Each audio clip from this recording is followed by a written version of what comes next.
Isaiah chapter 6, the prophet sees a vision. The king has died and the Lord's opening up to him kind of a what's next moment. And he sees these seraphs flying around in the presence of the Lord, and they're saying, "Holy, holy, holy is the Lord Almighty. The whole earth is full of his glory." At the sound of their voices, the doorposts and thresholds shook, and the temple was filled with smoke. Kind of going back to Moses' time, and the presence of God was majestic and awe-inspiring, and everybody knew it was happening. And Isaiah said, "Woe to me, I am ruined, for I am a man of unclean lips, and I live among a people of unclean lips. My eyes have seen the King, the Lord Almighty." Then one of the seraphs flew to me with a live coal in his hand, which he had taken with tongs from the altar. With it he touched my mouth and said, "See, this has touched your lips. Your guilt is taken away and your sin is atoned for." Then I heard the voice of the Lord saying, "Whom shall I send? And who will go for us?" And then I said, "Here am I, send me." And he said, "Go and tell this people." You know, we have experiences sometimes where we feel like we have been in the presence of God. Something happened and moved you from a position of, "I don't know that I believe," to "I believe." It could have been just a mental, emotional awakening.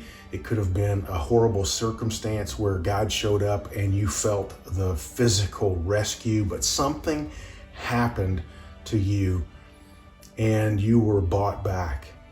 Do you remember that passion? Do you remember that fire that you felt? Well, this month we're talking about women who changed their world. And it's a wonderful opportunity for us to tell the story of these prominent, powerful, wonderful women who helped shape the world that we're a part of. But every one of those stories, both men and women in Scripture, Old Testament and New Testament, begin with the same kind of a thing. It's a response. You see, we don't have to worry about what God's going to do for us. He's promised a way home. He's bought and paid for our path back to him. But what we have to wonder about when we look at those heroes in the Bible and their stories and their marvelous experiences and their wow moments is that they all said yes. A wonderful, amazing, powerful story begins when I say yes. Isaiah was touched and his sins were atoned for, his guilt was taken away, and God says, "I have a job to do. Who will do it?" And Isaiah said, "Here am I." He said yes.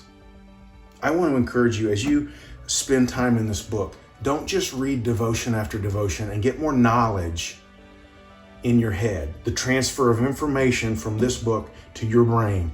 That's not what God is about. That's not what he's trying to do. You see, he's trying to not deal in the transfer of information. He's trying to deal in transformation. And it's sometimes teetering on your yes. This week, on Monday, will you look at the week and see the possibilities God's got in store for you? Will you say yes to God this week, today? Say yes.